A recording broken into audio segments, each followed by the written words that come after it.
Now, one thing's for sure, when one system goes out of sync, meaning I hit my head or I've been under a lot of stress, it will always end up sending a signal eventually to the gut through that enteric nervous system and then create an inflammation or immunologic response. One of the things that happens when my immune system is chronically being low grade assaulted is I lose my resiliency to fight bugs off, right? Because you always have your immune system is creating a little bit of inflammatory cytokine activity to begin with. Now, all of a sudden you get hit with a bug, like a flu bug or a cold bug, whatever it is.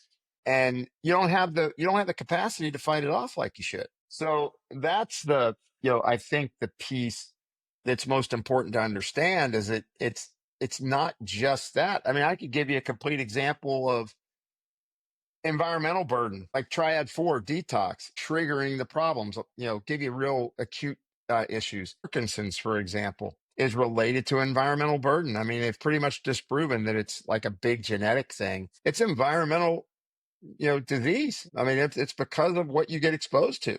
Now, there's also your genetic propensity, but if you're, one of the big things that has happened over the last few years. And now this goes like, if you're a tested athlete, you may not be able to use these kind of things, but using compounds like BPC 157, BPC 157 heals the mucosal barrier of the gut. It's very powerful. Another peptide called KPV, it actually reduces the TNF alpha signaling or the inflammatory signaling in the gut.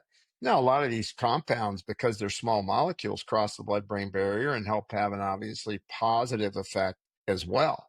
So, I wish I could I'll give you my example. I lived on antibiotics when I was a kid. I was one of those sick kids, blue baby, had allergy shots. I thought that, bubblegum flavored amoxicillin was a part of my meal plan. I took it so much, man. It's like getting my bubblegum now. And then Dimetap, which was for the decongestant, right? I was getting my grape flavored stuff at bedtime, right? And so for me, it was antibiotics that threw off the gut. And then obviously created, I remember at points of time where I really had cognitive just fogginess. And so for me, that was the instance. I have athletes that get, quote, runner's diarrhea, for example, endurance athletes, and I have that term.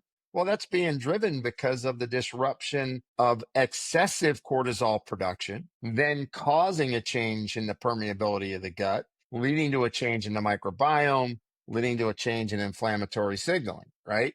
So I think it's important. Like I always tell people, hey, look, you can test for food allergies. You can do a gut protocol. You're doing glutamine, you're doing cat's claw, you're doing zinc carnosine, you're doing all these things that heal the gut. But if you're somebody that isn't sleeping much, right? You've disrupted your circadian rhythm and you're under a lot of stress and you're anxious and nervous. If you don't do anything to correct that trend in your nervous system, you'll be forever working on your gut.